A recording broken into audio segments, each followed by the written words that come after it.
I remember hearing my first ever beach house song, and that Yeah. was like record or screech moment where I was like, oh my God, what have I been missing out on? I was like, this whole world opened up to me of music that I just didn't really know existed because I Yeah. hadn't looked for it.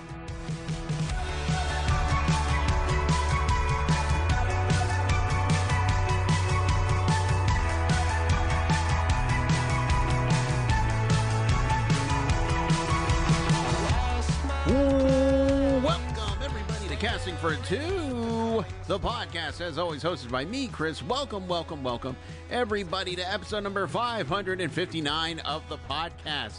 This is, I guess it's not the first episode of the new year, because I did a perfect waste of time with Aaron Fine. Go listen to that on the same feed. But yeah, I've been taking some time off. A little bit of craziness, busyness going on, but I'm back. New episode for you all today. And if you want to follow me on the socials at Casting for Two, I'm on Blue Sky. If you want to follow me there, that'd be cool. And of course, castingfor2.com is the perfect place to go to where you want to see what the podcast is available on, pick up some swag, join the Discord, all that good stuff. Castingfor2.com. But my guest today is a wonderful musician, singer, songwriter. Riley Fanning is brain fart, is on the podcast, and she's part of the band Glosser, and they have a new EP out that came out last year, but go listen to it. It's a fantastic EP, and Riley's it was so much fun chatting with her about this project. And yeah, I mean, I could go on, but why don't we just go into the conversation, all right? So everybody sit back, relax, and Riley, take it away.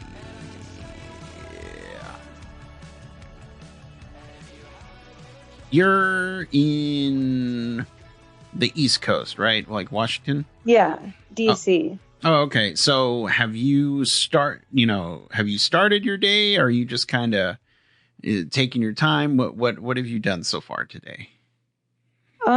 Honestly, not much today. I've just been actually drawing. I like to draw, so I've been doing that a lot, but not much else today, actually. Okay.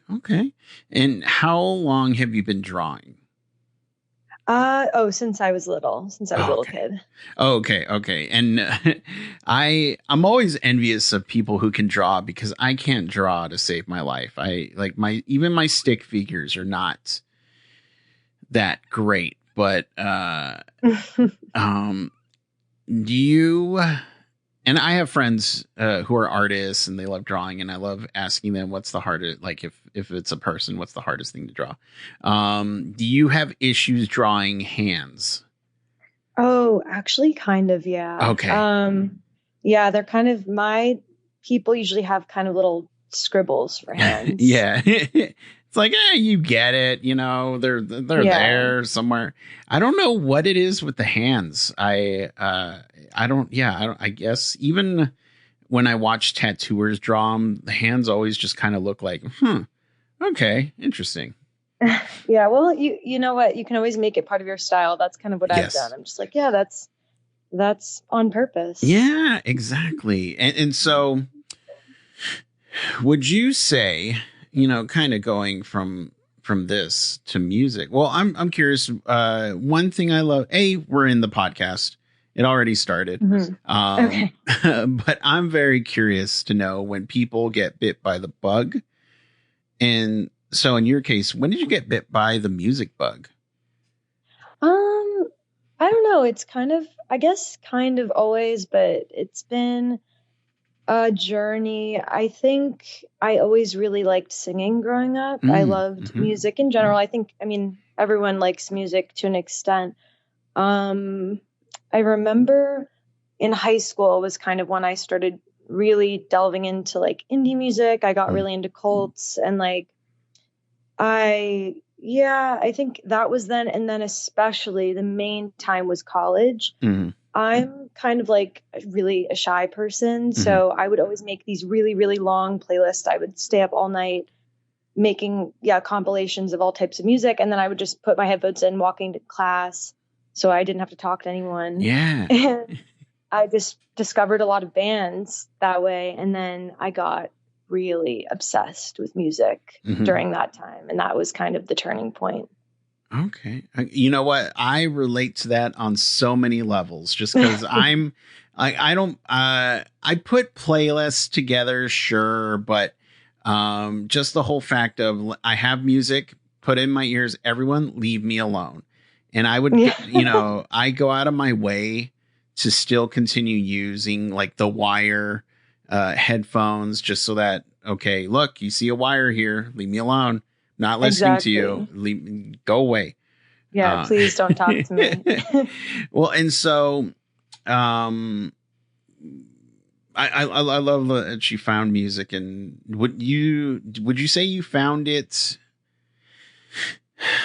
not at an older age, but finding it in college? Did you think that made you a bit more open to different styles and things like that? Yeah, sure. I think like it's more that I was diving into lesser known music, I guess, when Okay. I was in a little bit older. Like when I was in high school, I listened to mostly the radio, pop Yeah. music. I loved Lana Del Rey, all that. But yeah, I just kind of was finding my own voice and what really resonated with me. I remember a really pivotal moment.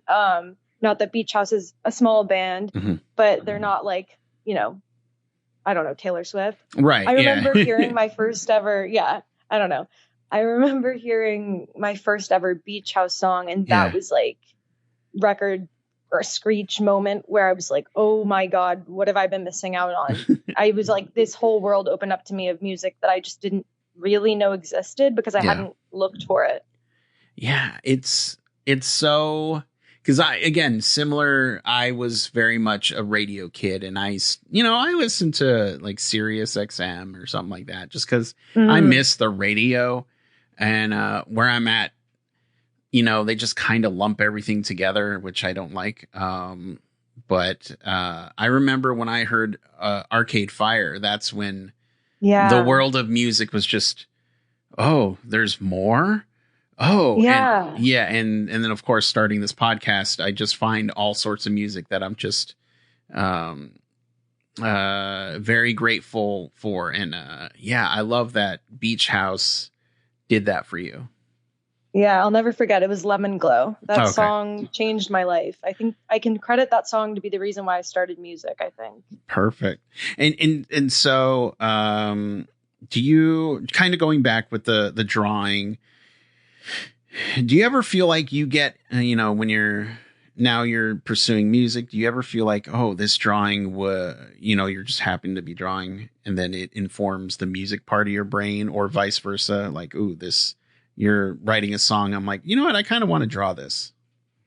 Actually, funnily enough, not at all. I feel like they're really separate. I will say, like when I'm in the studio, a lot of times I'll have a notepad in front of me and I'll be writing down notes or lyric ideas, and then I'll doodle on that, but that's about as connected as they get. My art is, I do cartoons, so it's just like, it's like, I don't know, it's like two halves of me. I don't feel like they kind of overlap in any way, interestingly enough.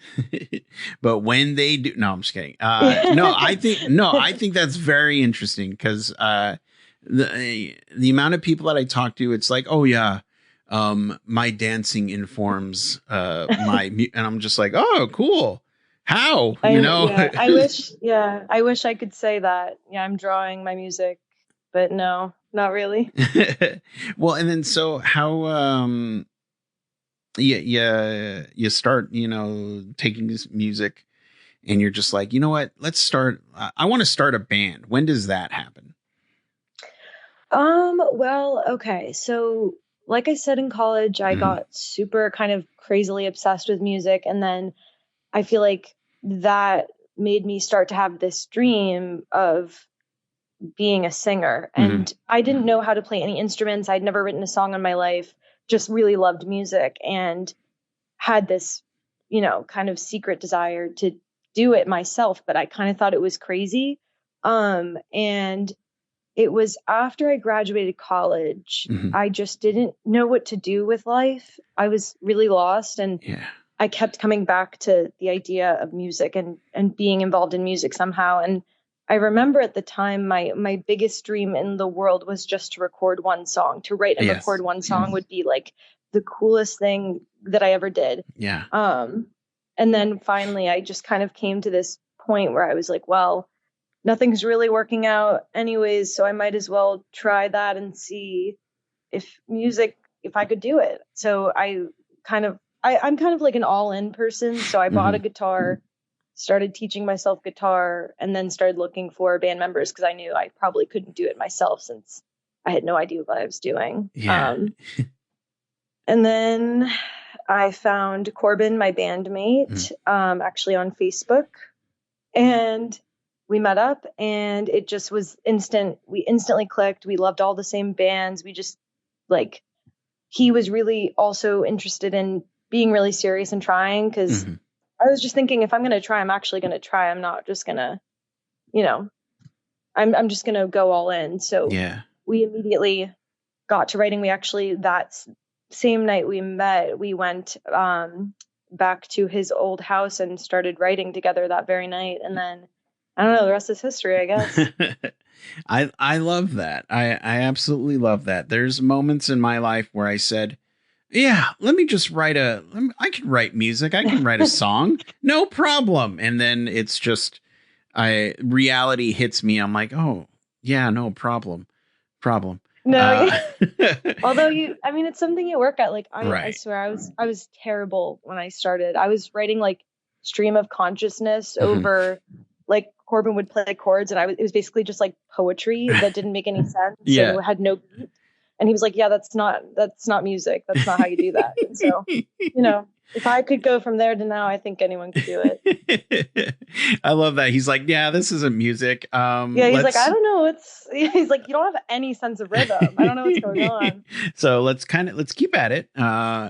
What were you see, I mentioned that you started writing that day when you met, but was there ever a thought like, oh, I'm afraid to write or, share something I've written, and maybe that still happens today, but do you ever have that thought? Yeah, I think I've had that thought with every single song I've ever written, to be honest. The funny thing too is like, I prefer to usually be a little bit more vague with my lyrics. I like to, I've been more direct in some songs and less direct in others, but I overall tend to not be like super, super specific about things.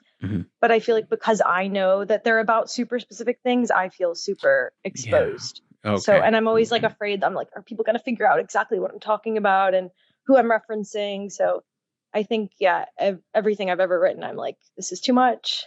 I don't want people to know this much about me, but I guess I push past it.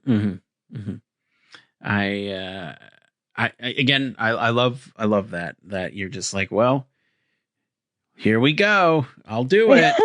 You just got to do it. Look, it's written in pen. I can't change it. It's there. So let's just keep going. No. And then, I had the chance to listen to the EP and I really enjoyed it. I thought it was very lovely. Just oh, thank you. Of course. But I love knowing, off the EP, was there a song that took a little bit longer to crack, whether, like the lyrics or the music wasn't working, just, it just kind of took a little bit more elbow grease?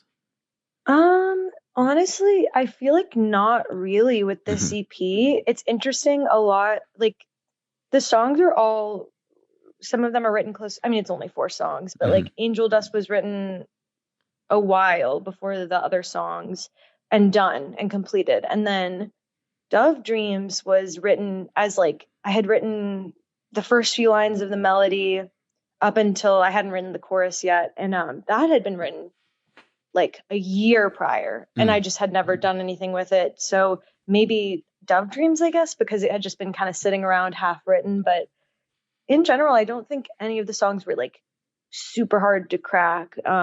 We weren't like sitting there trying to figure them out. We just were experimenting and having a lot of fun. Well, then I guess the flip side, was there a song that just kind of fell together a little bit easier than some of the others? Actually, I feel like Angel Dust. Mm-hmm. I wrote that the lines in the chorus in like 2 minutes, and then Cord and I got together, wrote the rest of the song, and we produced it in 3 days. Mm-hmm. So that song came together really, really fast. One of the fastest we've written. Okay. And have you done any performing in front of other people? Have you played any of these songs in front of people, or? Yeah, I mean, we've played Angel Dust a few times, which is so fun because it's really like kind of dancey and people get into it, but we haven't played any of the other songs from the EP yet. So I'm so excited to start doing that. I was going to say, out of the ones that you haven't played, is there one in particular that you're like, ooh, I can't wait to play this one? I don't know. I mean, all of them for sure, but maybe, I don't know, maybe Silver Star. I don't know. I'm not really sure. I haven't thought about it yet. It's okay. That's well, and then so another thing that I find with people, I relate to being a shy person. After this call, I'm probably gonna power down and I don't know, like stare at a wall. Who knows? But I'm just curious, with you performing, even though you're still shy, like, do you have to hype yourself up to perform any of your songs, or is it just that all-in mentality that you said that you have? Well, that's kind of the cool thing that I realized through music and performing. Like growing up, I also had kind of like a dream of being in theater. Never did that, but I just always had that.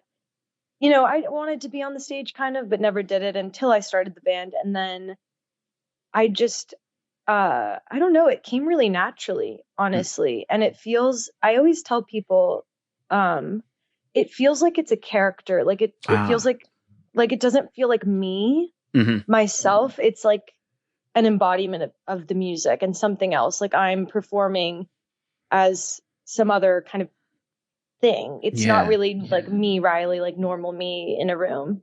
So it doesn't feel weird because it doesn't feel like me. Okay. So is it, when you're listening to the music or anything like that, is it real easy for you to take yourself out of it because it's just like, it's somebody. It's not me. Yeah, I think it's just I just let go of my like conscious thought and I just focus on feeling the music and feeling the energy of the room and the crowd and trying to convey the emotions of the songs. I don't think about like, oh, how do I look and what's going on? It's just that kind of all falls away. And I think because it's kind of like you're a deer in headlights, there's all this around you and you don't even have the time to think. Right. Oh man, I love that so much.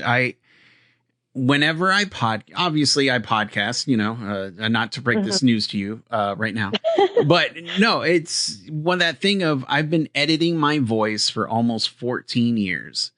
And I can still listen to any episode and just think, who is this guy? I don't know. Like, he's okay. He's asking okay questions sometimes, but it's so. Give yourself more credit. Yeah, I don't know. He's okay. No, but it's just so funny, the ability to just take oneself out and just, I don't know. I always. I can't relate to people who are just like, oh, I can't listen to myself. I'm like, oh, okay. Well, I don't have that problem. So that's okay. No, that's a good problem. Yeah. Right. It's just like, it's a guy. But I love that. And so another question I have, and it's probably the most important question I'll ever ask you. But no pressure, because there's never a right or wrong answer. And I feel like you touched upon it a little bit earlier. But again, who knows? To you, what makes a perfect song? Oh, I don't know if there's any one thing. I think it's kind of like an ephemeral feeling that I feel like when you hear like the perfect song or a really great song, it kind of hits you like a truck and you just know it. And I think that's different for every person, but I don't know. I think it can be a really great hook. I think it can be a really, really good, clever lyric. I love, like, I don't know, I love certain lyrics that just stick in your head or kind of encapsulate how you feel. I feel like music in general, like the songs I love the most are the ones that maybe not even lyrics, just the music itself puts into, it explains a feeling I didn't even know I had or something. So I don't know if I can touch on even one thing because it's a million things. No, I mean, I feel like that's pretty valid. Yeah, no, I get that. I absolutely get that. And for the people at home who would like to keep up with everything that you do, the band does, pick up the EP when it becomes available, where can they do all that? Yes, I mean, we're on all streaming services. We're Glosser. We have Instagram, all social media. So pretty much everywhere on the internet. If you look us up, you'll find us. Internet.com. Go to it. Google us and you will find us. There we go. Riley, thank you so much for chatting with me. Anytime you want to come back, I would love to chat with you more. Maybe we'll paint. We'll doodle during the podcast. That'll be interesting. That would be so fun. Thank you so much, Chris. I've never done a podcast before, so this was fun. Oh, well, I'm glad that that it was fun. I only do podcasts, so I can't really say. But still, yeah, no, absolutely. And I'll let you go, but you keep staying safe and healthy, okay? Thank you so much. Have a good rest of your day. Thank you. You too. You too. Bye-bye. Have a good one.